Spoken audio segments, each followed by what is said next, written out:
Superconducting magnet systems are complicated, and when you have a problem with one, it's hard to tell whether or not it's with the instrumentation package or with the system. Your instrumentation package is going to be your power supply programmer, your power supply, whatever kind you have, and the cabling over to the cryostats. When this test, we're going to separate those two systems and go ahead and see where the problem exists to help narrow it down.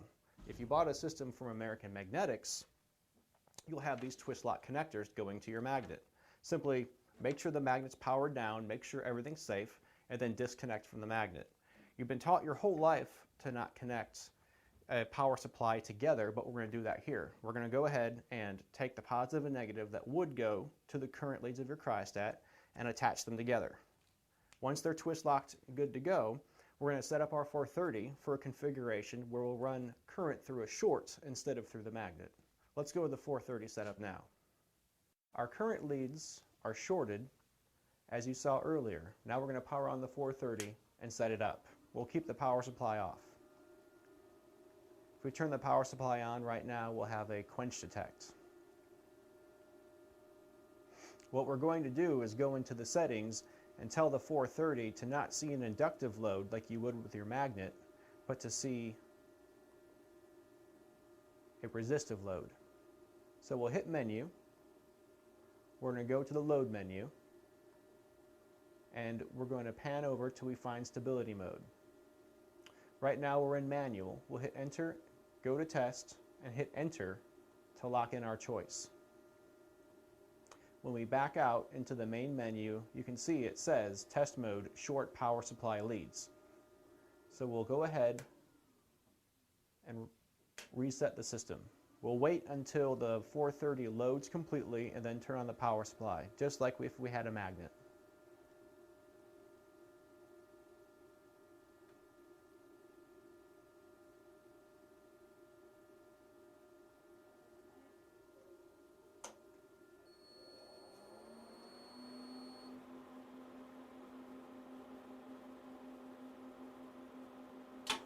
All right, our fault light's gone out, which means our power supply has engaged. We'll press enter, and you see we're still in test mode.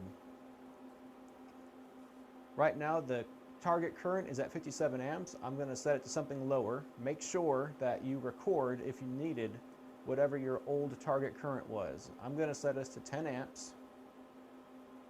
I'll hit escape to the main menu, and I will change the ramp rate by hitting shift 1, and I'm going to set it to 1 amp a second.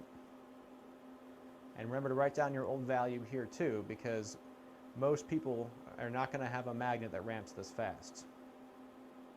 We'll hit ramp and we'll put current through our short, and if everything's operating correctly, we'll get our current leads energized light, and we're going to ramp our short, not our magnet, to the specified target current.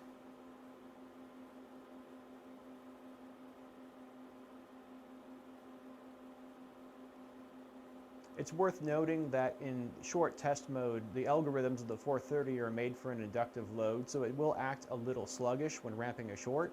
But we've gone to 10 amps, feel that target is illuminated. So this is a successful test.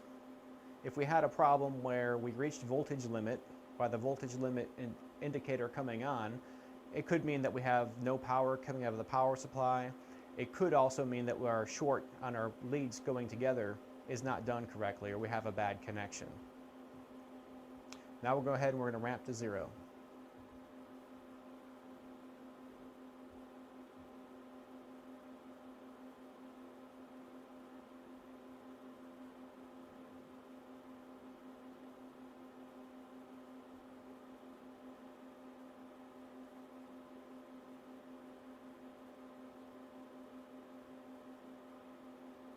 Okay, this test has proved that the power supply programmer has full control of the power supply.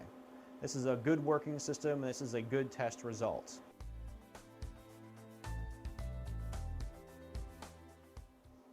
Regardless of the outcome of your test, you'll probably want to set the model 430 back to control your magnet or any other inductive load. We don't need the power supply for this, so we'll go ahead and turn it off. We'll go into our menu, go to load, and find the stability setting. Stability mode on this 430 was back at manual. So we'll go ahead and set it to manual as it was before. If you cycle through, you can see the stability is still at what we had for our magnet. That value has been retained. The other things we changed were the target field set points. You always set this back to wherever you had it if needed. And the last thing we changed was the ramp rate, just so we could ramp a little bit faster while we went through the shorts. So shift 1 is the quickest way to get there. Set that back to the recorded value and you're ready to control your magnet again.